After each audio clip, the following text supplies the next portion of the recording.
오늘 우리에게 주신 하나님 말씀 보겠습니다. 고린도전서 7장 25절로 40절입니다.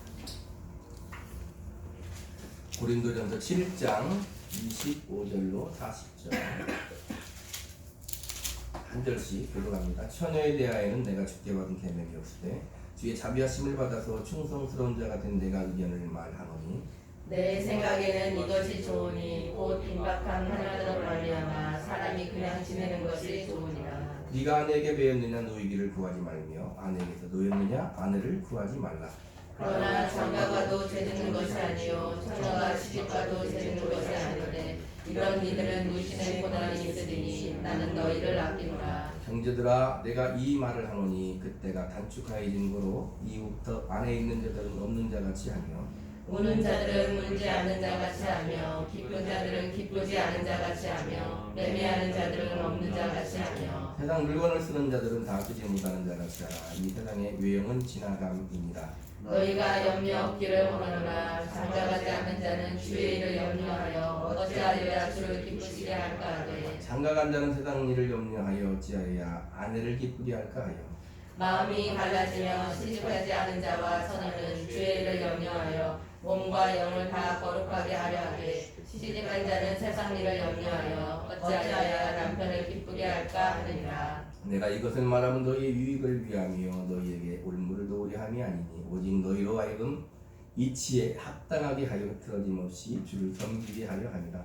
그러므로 만일 누가 자기의 약혼을 여행한 등에 합당하지 못한 줄로 생각할 때에 그 약혼의 홍리도 지나고 그같이 할 필요가 있거든 원하는 대로 하라. 그것은 죄짓는 것이 아니니 그들로 결혼하게 하라. 그러나 그가 마음을 정하고 또 부득이한 일도 없고 자기 뜻대로 할 권리가 있어서 그 약혼녀를 그대로 두기로 하여도 잘하는 것이니라. 그러므로 결혼하는 자도 잘하거니와 결혼하지 아니하는 자는 더 잘하는 것이니라. 아내는 그 남편이 살아있는 동안에 매여 있다가 남편이 죽으면 자유로워 자기 뜻대로 시집갈 것이나 주 안에서만 할 것이니라. 그러나 내 뜻대로는 그냥 지내는 것이 더 복이 있으리로다. 나도 또한 하나님의 영을 받은 줄로 생각하노라. 아멘. 기도합니다. 하나님, 이 시간 성령의 교통하시고 운행하시고 역사하심을 통하여 하나님의 말씀이 우리에게 들려지게 하시고 이 시간도 주님의 크신 사랑을 그 말씀을 통해서 만나는 귀한 시간 되게 하여 주시옵소서. 아멘. 예수님 이름으로 기도합니다. 아멘. 오늘 이 시간은 고린도전서 7장 25절로 40절로 좀 길지만 이치에 합당하게 흐트러짐 없이 주를 섬기라 한 제목으로 은혜를 나누겠습니다. 바울은 7장 25절에도 보면 처녀에 대한 내가 주께 받은 계명이 없으되 주의 자비하심을 받아서 충성스러운 자가 된 내가 의견을 말하노니 그래. 네. 처녀에 대해서 주께 받은 계명은 없다. 그러나 내가 주의 자비하심으로 너희에게 말한다. 지금 이렇게 말하는 겁니다. 35절은 뭐라고 하냐면 내가 이것을 말하면 너희의 유익을 위하며 너희에게 올무를 도우려 함이 아니니 오직 너희로 하여금 이치에 합당하게 하여 흐트러짐 없이 주를 섬기게 하려 합니다. 지금 바울의 의견을 주님의 자비하심을 가지고 말하는 것은 결론적으로 뭐다? 너희가 이치에 합당하게 하여 흐트러짐 없이 주를 섬기게 하려고 내가 너희에게 지금 이렇게 권면하고 있는 거야 라고 지금 말하는 거예요.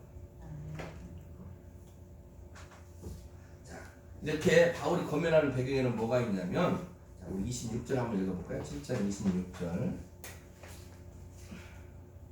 같이 읽습니다. 내 생각에는 이것이 좋으니 곧 임박한 환난으로 말미암아 사람이 그냥 지내는 것이 좋으니라. 29절 한번 읽겠습니다. 시작. 형제들아 내가 이 말을 하노니 그때가 단축하여진 거로 이후부터 안에 있는 자들은 없는 자같이 하며. 이렇게 말하는 배경은 뭐냐면 환란이 임박한 시대다. 환란이 있는 시대다. 그리고 그때가 단축하여진 거. 주님이 오실 때가 단축하여진 시대다. 이렇게 바울은 생각한 거예요. 그러니까 거기에서 이 처녀와 과부들이 결혼하는 문제에 대해서 바울이 지금 말을 하고 있는 겁니다. 그런 생각을 가지고 해야 돼요. 자, 어찌 보면 주님이 이 땅에 오셔서 십자가의 구속의 사역을 완성하시고 부활하시고 승천하시고 성령이 이 땅에 교회 위에 임한 그 이후의 시대는 뭐냐면 다 신학적으로 말세예요. 말세인 거예요. 그러니까 지금도 말세의 시대인데 하루하루가 지나가면 점점 더 말세의 시대가 온다는 겁니다. 그래서 바울은 그렇게 환란이 임박했다. 주님 곧 오신다는 생각을 가지고 지금 천녀와 과부들에게 권면을 하고 있는 거예요. 결혼에 대해서 어떻게 해야 되는지. 이런 배경 하에서 지금 바울이 말하고 있다는 것을 잘 생각해야 됩니다. 자, 우리 25절, 26절 한번 읽어볼까요? 자, 시작. 처녀에 대하여 내가 주께 받은 계명이 없으되 주의 자비하심을 받아서 충성스러운 자가 된 내가 여경을 받으니 내 생각에는 이것이 좋으니 곧 임박한 환난으로 말미암아 사람이 그냥 지내는 것이 좋으니라. 임박한 환난이 있기 때문에 그냥 지내는 것이 좋다. 결혼하지 마라. 이렇게 말하는 거예요. 요즘에는 결혼 잘 안 하잖아요. 신자들도 아마 결혼을 잘 안 할 거예요. 근데 지금 바울은 결혼 안 하는 것이 좋다. 명분을 얻었잖아요. 그죠? 지금도 환란의 시대이고 지금도 말세 지말의 시대인데 결혼 안 하는 게 좋다. 좋다 이 말입니다. 그렇다면 결혼을 안 해도 좋아요. 이런 거죠. 내가 주님을 뜨겁게 사랑하고 또 주님의 그 사랑을 전하기 위해서 나는 결혼하지 않을 거야. 이런 것은 좋다 이 말입니다. 그러나 지금의 시대는 대부분 뭐 때문에 결혼을 안 해요? 대개는 이기적인 마음으로 결혼을 안 해요. 혼자 사는 것이 편하기 때문에 결혼을 안 해요. 혼자 사는 것이 편하기 때문에 결혼을 안 해요. 거기엔 여러 가지가 있지만 그러므로 결혼하지 않는다 이 말입니다. 세상은 제쳐두고 우리 신자들은 어떻게 해야 되는 거예요? 결혼 안 해도 좋아. 그러나 주님을 뜨겁게 사랑함으로 그 사랑을 전하려고 하는 사명감을 가지고 한다면 그럴 수 있다. 그러나 그렇지 않으면 뒤에 나오잖아요. 결혼하는 것도 좋다. 이렇게 말하는 거예요. 뭐가 필요한 거예요? 그 중심이 뭐냐 이 말입니다.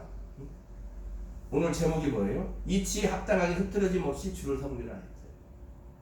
내가 결혼하지 않는 것, 결혼하는 것 어떻게 해야 돼요?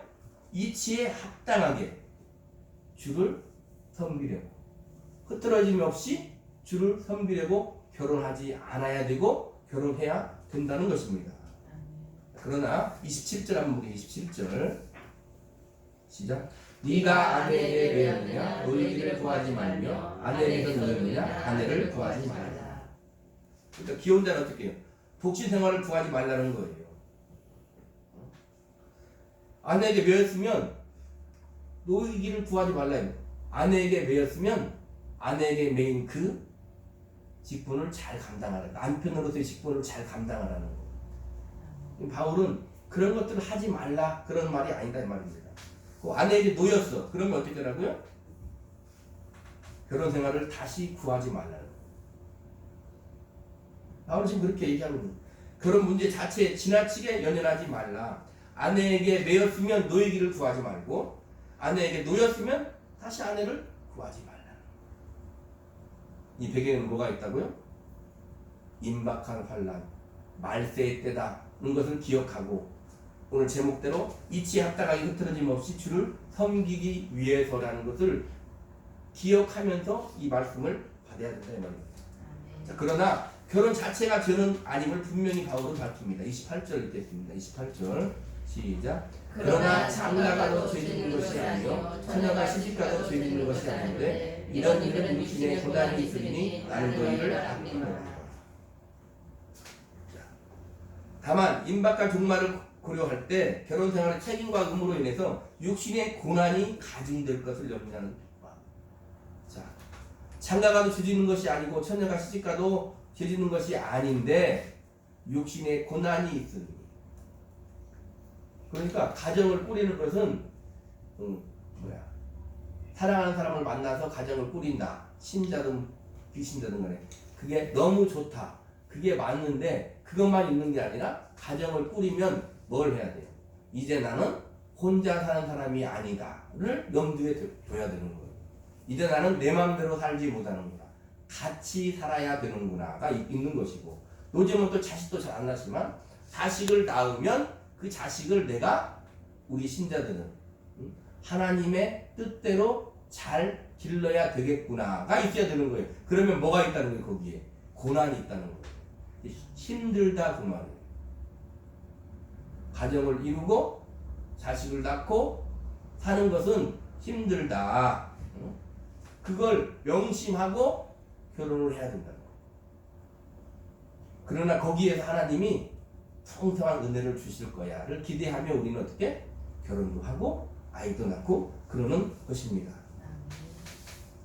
자, 그래서 28장 뒷부분에 어떻게 되어 있냐면 28절에 이런 이들은 육신의 고난이 있으니 나는 너희를 아끼노라. 결혼을 하면 육신의 고난이 있다는 거예요.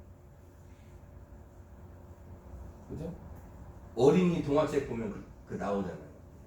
항시 동화책 보면 왕자와 공주가 나오잖아요. 힘들게 어찌어찌해서 백설공주는 왕자님을 만나서 결혼을 하잖아요. 결혼을 하고 행복하게 잘 살았다 끝나잖아요. 그죠? 진짜 이야기는 거기서부터 시작이 되는 거예요. 결혼을 하고 나면 그때부터 오늘 말씀대로 고난이 시작되는 거예요. 아이들은 그걸 알아요, 몰라요? 모르죠? 그러니까 아이들의 그 동화책은 거기서 끝나는 거야. 왕자와 공주가 만나서 행복하게 결혼했다. 거기서 끝나는 거예요. 왜? 아이들은 그 뒷부분을 모르잖아요. 근데 어른들의 동화책은 거기에서 끝나지 않아요. 그죠? 그 뒤에 일어나는 일들이 있다 이 말입니다. 우리 신자들도 마찬가지예요. 예수를 믿으면 그냥 거기서 끝나지 않아요. 예수를 믿고 난 다음에 우리가 오늘 말씀대로 임박한 환란이 있을 터인데, 주님이 곧 오실 터인데, 이 말세 지말인데 이때 어떻게 살아야 되는가가 있다 이 말입니다. 그게 우리의 신자들의 좋은 말로 하면 신자들의 복인 거예요. 그걸 복으로 알아야 돼요. 하나님이 이렇게 하시는 말씀을 복으로 알아야 돼요. 결혼도 그렇잖아요. 고난이 있는 걸 복으로 알아야 돼요. 그렇지 않으면 안 한다 이 말입니다. 근데 사랑은 그 고난을 감수하고도 결혼을 한다 이 말이에요. 그게 사랑인 거예요. 내가 그런 결혼하면 내 마음대로 못 살고 부부가 같이 살아야 되는 거 감수한다는 거. 결혼하면 자식을 낳으면 기르는데 힘이 많이 들어. 요즘엔 돈이 얼마 든다며. 자식을 낳으면 어느 정도 매덕이 든다며. 자식을 키우려면. 그러면 뭐 해야 돼요? 열심히 일해야 되니까 힘들죠. 그걸 감수하고 결혼한다 이 말입니다. 그게 사랑인 거예요. 마치 이런 거죠. 하나님이 우리를 사랑하면 어떻게 돼? 우리가 죄인이니까 아들을 죽이지 않으면 우리를 구원할 수 없는 거예요. 그렇죠? 하나님은 우리를 사랑해. 그냥 사랑한 게 아니라 우리가 죄인이기 때문에 아들을 죽여 우리를 구원하려고 사랑한다 이 말입니다. 하나님의 사랑은 뭐예요? 아들을 죽이지 않으면 우리를 구원할 수 없기 때문에 아들을 죽이기까지 우리를 사랑한다고 생각하면 되는 거예요. 하나님은 우리를 그런데도 사랑해요. 그게 하나님의 사랑인 것입니다. 자, 그래서 우리가 결혼 자체가 죄는 아니다. 바울은 지금 말하고 있는 거예요. 그리고 바울은 결혼 문제를 종말이 임박한 때에 성도들이 어떻게 살아야 되는가 지금 또 말하고 있어요. 주의 재림의 때가 가까이 왔다고 바울은 생각하고 지금 말하고 있는 겁니다. 7장 29절 읽습니다. 앞에 29절 시작. 형제들아 내가 이 말을 하노니 그때가 단축하여짐으로. 자, 어떻게 해요? 주의 재림의 때가 가까이 왔다. 그때가 단축하여졌다. 기혼자들은 미혼자처럼 행하라고 하여 결혼 생활에 지나치게 매이지 말 것을 또 바울은 권면해요. 뒤 볼게요. 29절 뒤쪽 시작. 이후부터 안에 있는 자들은 없는 자같이 하며. 안에 있는 자들은 없는 자같이 하래. 그때가 단축되어도 주님이 곧 오니까 안에 있는 자들은 아내가 없는 자같이 하라는 거예요. 이렇게 생각하면 되겠죠. 아내가 있다고 어떻게 주님을 사랑하고 섬기는 일을 게을리하면 안 된다. 아내를 버리라는 게 아니라 아내가 있다고 하여 너의 신앙이 힘들다고 하여 너의 신앙이 주님을 뜨겁게 사랑하는 것. 오늘 말씀대로 이치에 합당하게 흐트러짐 없이 주를 섬기는 그 일을 하지 않으면 안 된다. 근데 신자들은 힘들어요. 세상 사람보다도 한 가지를 더 해야 돼. 뭘 해야 돼요? 주님을 섬겨야 돼.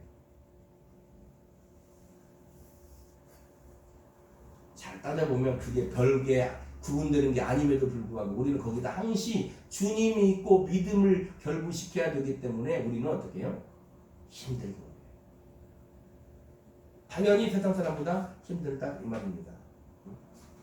이웃들은 안에 있는 자들은 없는 자같이 하며 이렇게 바울이 말하는 거예요.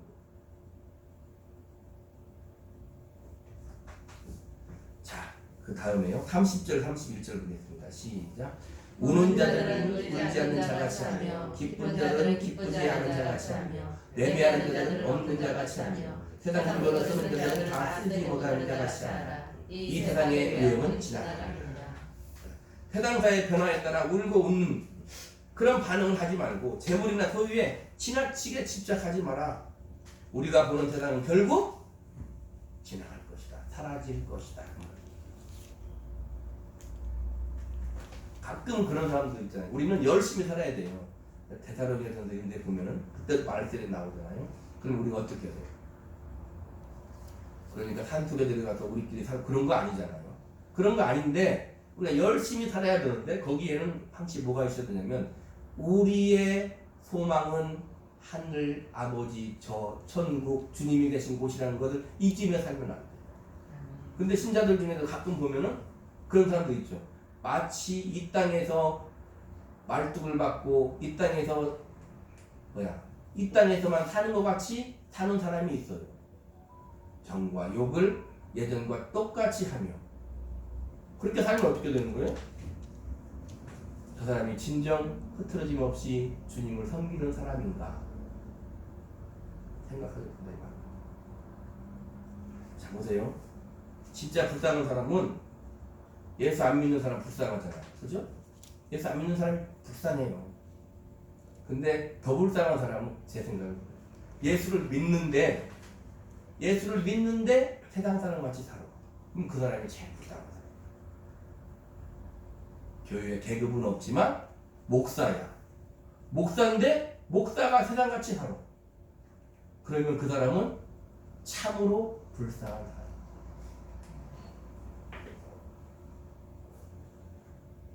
보세요.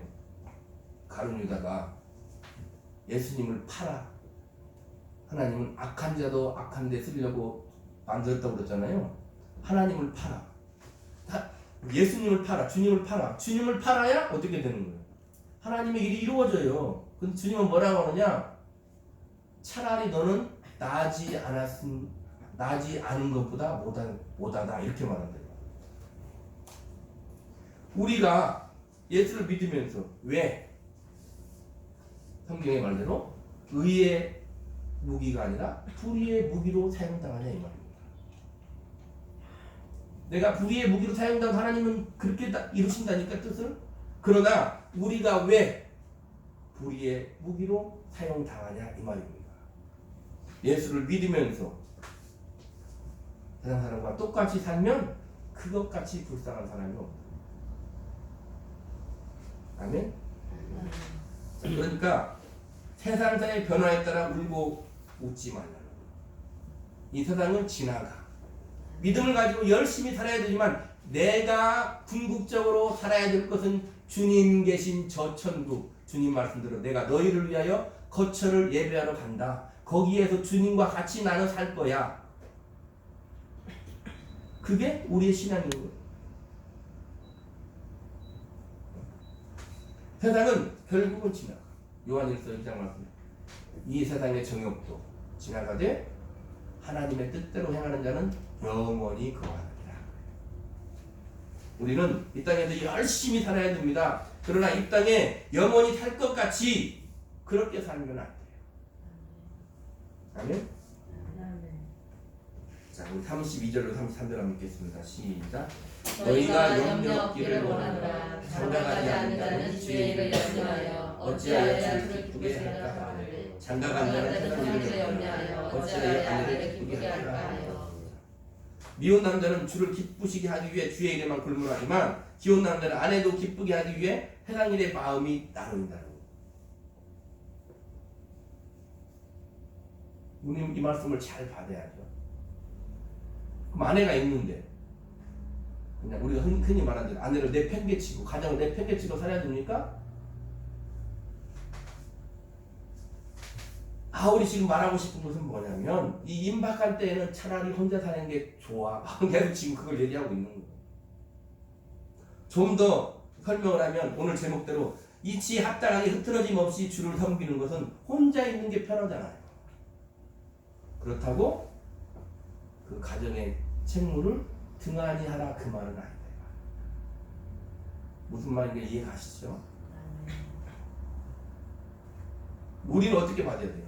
내가 결혼했으면 그 자리에서 내가 어떻게 흐트러짐 없이 이치에 합당하게 주님을 섬길 것인가를 항시 생각해야 되고, 결혼하지 않았으면 내가 진짜 뜨겁게 주님을 사랑하면, 지금도 마찬가지, 내가 뜨겁게 주님을 사랑하면 나 결혼하지 않고 살래, 그런 감동을 하나님 주시면 그럴 수 있다 이 말입니다. 그 중심이 중요한 거예요. 결혼하는데도 잘하는 것이거니와 결혼 안 하는데도 바울은 뭐라고 더 잘하는 것이다 이렇게 말한다.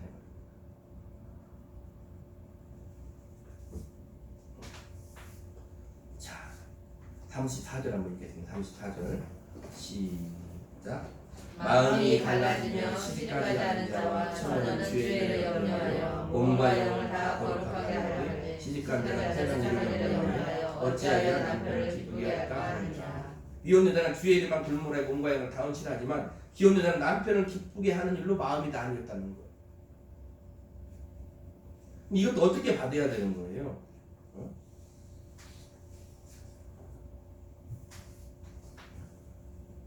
결혼을 했으면 거기에서 내가 어떻게 해야 될까를 잘 생각해요. 결혼 생활을 한다고 신앙을 저버리면 안 돼요. 우리 그걸 말하는, 우리 그걸 그렇게 받아야 돼요. 바울은 지금 개인적인 의견으로 결혼하지 않는 것이 더 좋다, 바울 그렇게 얘기하는 거예요. 그럴 수 있죠. 그 말이 맞죠. 결혼했으면 거기에서 우리가 어떻게 해야 될 것인가를 잘해야 된다 이 말입니다. 가정을 버리라고는 하지 않잖아요. 가정을 버리지 않는 그 위치에서 남편으로서, 아내로서, 엄마로서, 아버지로서, 자녀로서 내가 거기에서 오늘 제목대로 이치에 합당하게 흐트러짐 없이 주를 어떻게 섬길 것인가 를 생각해야 된다 이 말입니다. 자, 보세요. 바울이 이렇게 말하고 35절 이렇게 얘기해요. 시작. 내가 이것을 말하면 너희의 이익을 위하여 너희에게 올무를 놓으려 함이 아니니 오직 너희로 하여금 이치에 합당하게 하여 흐트러짐 없이 주를 섬기게 하려 함이라. 독신 생활에 대해 권하는 그 성도들에게 올무를 놓으려 하는 것이 아니라, 짐승을 잡을 때 올가미 놓잖아요. 그렇게 짐승을 잡으려고 하는 것 같이 꼼짝달싹 못하게 너희에게 말하는 것이 아니라 마음에 흐트러짐이 없이 주를 섬기도록 하기 위한 권면이다. 결혼을 한 자는 안 한 자는 거기에 대해서 지금 말하고 있는데, 처녀는 결혼을 해도 되고 안 해도 되고 그러나 나는 안 하는 게 더 좋다, 이런 모든 말들이 어떻게 하라고? 마음에 흐트러짐이 없이 주를 섬기도록 하기 위한 권면임을 잊지 말라. 하나님이 각자에게 주시는 사명이 다 있어요. 각자의 인생의 몫이 있다 이 말입니다. 36절로 38절 볼까요? 시작. 그러므로 만일 누가 자기의 약혼녀에 대한 행동이 합당하지 못한 대로 생각할 때에 그 약혼녀의 행위도 지나고 그같이 할 필요가 있거든 원하는 대로 하라. 그것은 죄 짓는 것이 아니니 그들로 결혼하라.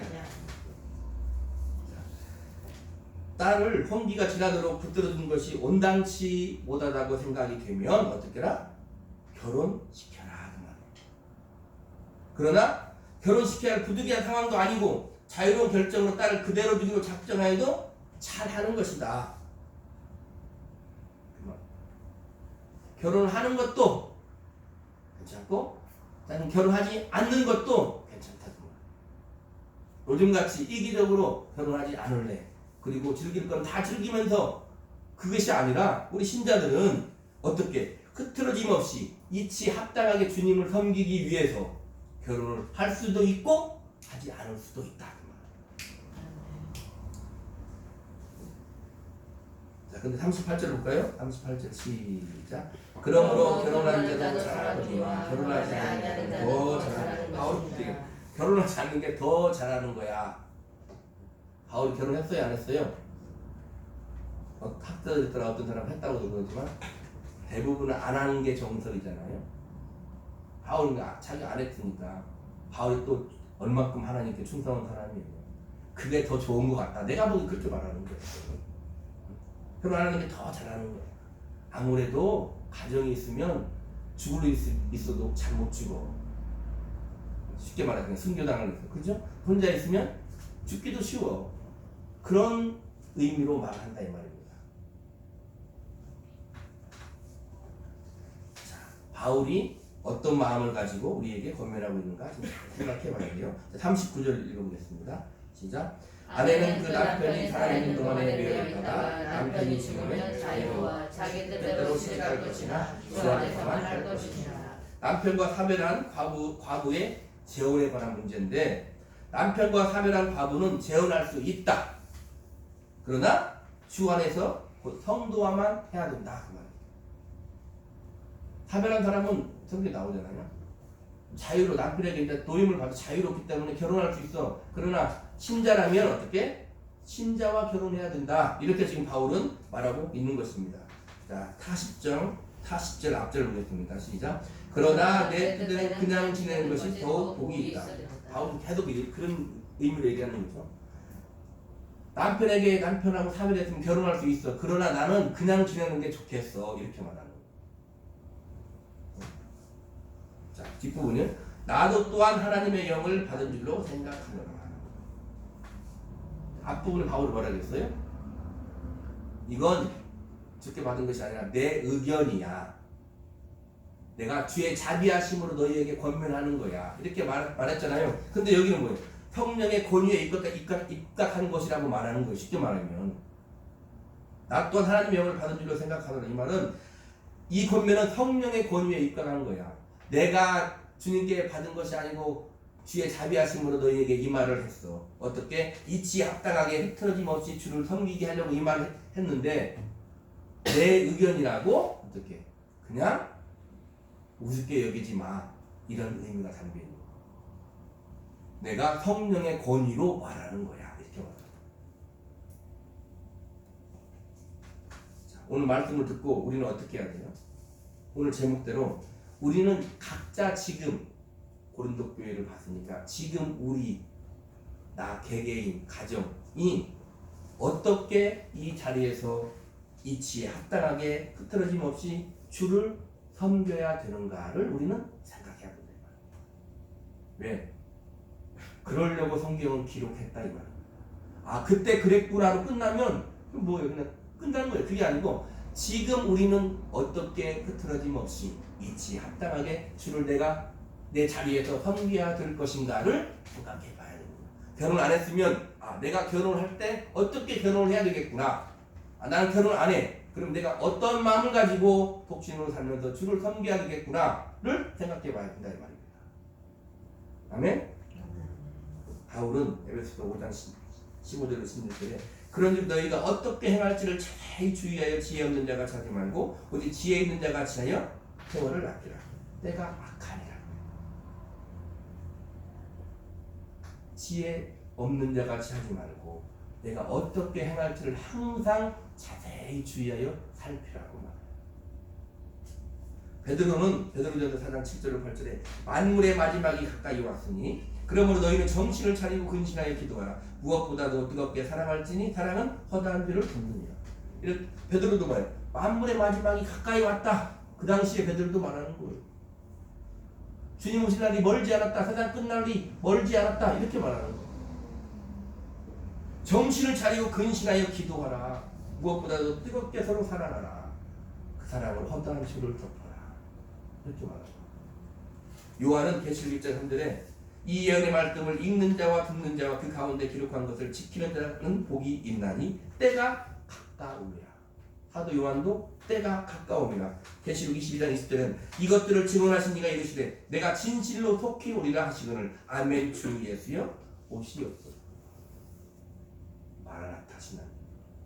주님이 다시 금방 오신다. 이렇게 사도들은 생각했어요. 지금도 누가 봐도 말세지만 안 믿는 사람도 세상 말세구만 그래요. 신자들은 더욱더 성경을 근거로 세상이 말세가 가까워지고 주님이 금방 오실 것 같은 시대에 살고 있어요. 마태복음 24장에 기록된 것을 보면 거의 다 이루어지잖아요. 그죠? 근데 우리가 잠자는 자 같이 슬기롭지 않은 기름 떨어진 다섯 처녀 같이 잠자고 있으면 안 된다고 그래요. 오늘 이 말씀을 받으면서 바울이 결혼 안 하는 것이 더 좋아. 그 중심의 마음을 알아야죠. 임박한 환난, 주님이 다시 올 그때 우리도 그렇게 생각해야 돼요. 우리가 가진 직분을 다 내팽개치라는 것이 아니라 내게 주어진 그 상황에서 진짜 주님은 금방 오신다는 그 믿음을 가지고 살아야 돼요. 이런 생각 해본 적 많잖아요. 주님 안 오실 거야. 아니 적어도 내가 사는 동안에는 안 오실 거야. 그럼 모르는 거예요.